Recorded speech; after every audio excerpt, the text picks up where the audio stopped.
একের পর এক বিতর্ক আর নাটকীয়তার জন্ম দিয়ে চলছে দুর্বার রাজশাহী। আগে জানানো গিয়েছিল যে পেমেন্ট এবং প্লেনের টিকিট না পেয়ে দেশে ফিরতে পারছে না দুর্বার রাজশাহী ক্রিকেটার এবং কোচিং স্টাফ সদস্যরা। বর্তমান ঢাকায় অনিশ্চয়তার মধ্যে হোটেলের বন্দী আছে তারা। এবার এক প্রেস বিজ্ঞপ্তিতে নতুন বার্তা দিয়েছে দুর্বার রাজশাহী। প্রেস বিজ্ঞপ্তিতে প্রকাশ করে দুর্বার রাজশাহী বিদেশি ক্রিকেটারদের দেশে ফেরার দিনক্ষণ জানিয়েছে। প্রেস বিজ্ঞপ্তিতে রাজশাহী জানিয়েছে আজ অর্থাৎ 2 ফেব্রুয়ারি রাত থেকে নিজ নিজ দেশে ফিরে যাবেন রাজশাহী বিদেশি ক্রিকেটাররা। জিম্বাবুর অলরাউন্ডার রায়ান ব্রাল রাত 3টায় ইথিওপিয়া এয়ারলাইন্স ফ্লাইটে জিম্বাবু হারারের উদ্দেশ্যে যাত্রা করবেন। এছাড়া থাই এয়ারওয়েজ ফ্লাইটে দুপুর 1:40 লাহোরের উদ্দেশ্যে উড়াল দিবেন মোহাম্মদ হারিস। দলের প্রধান কোচ এজাজ আহমেদও আগামীকাল ঢাকায় ছাড়বেন বলে জানানো হয়েছে ফ্র্যাঞ্চাইজি থেকে। এছাড়া আরেক বিদেশি ক্রিকেটার মিগুয়েল কামিজ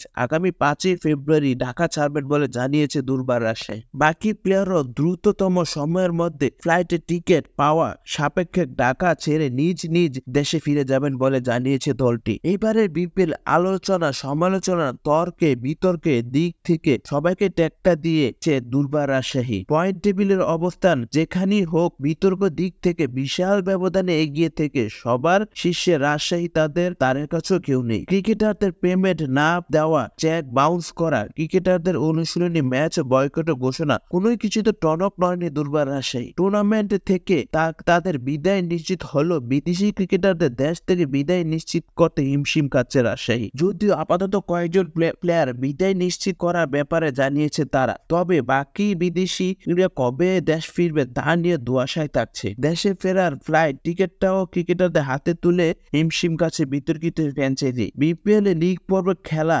সবশেষ দিন দুপুরে মিরপুরে এসেছিলেন অন্তর্বর্তীকালীন সরকার যুব ও ক্রীড়া মন্ত্রণালয়ের উপদেষ্টা আসিফ মাহমুদ সজীব ভুঁইয়া। সেখানে দুর্বার রাজশাহী প্লেয়ারদের মালিকের সাথে বৈঠক করা হুঁশিয়ারি দিয়েছেন এবং আইনের পথে হাঁটার কথা জানিয়েছেন আসিফ। এত কিছু বড় নিত্য নতুন ঘটনা আর বিতর্ক জন্ম দিয়ে যাচ্ছে দুর্বার রাজশাহী। এত শত অব্যবস্থাপনায় বিপিএল এর গায়ে কলঙ্কের কালি লাগানোর দুর্বার রাজশাহীকে লাইনে আনতে এবার হয়তো আইনের শরণাপন্ন হতে হবে বিসিবিকে।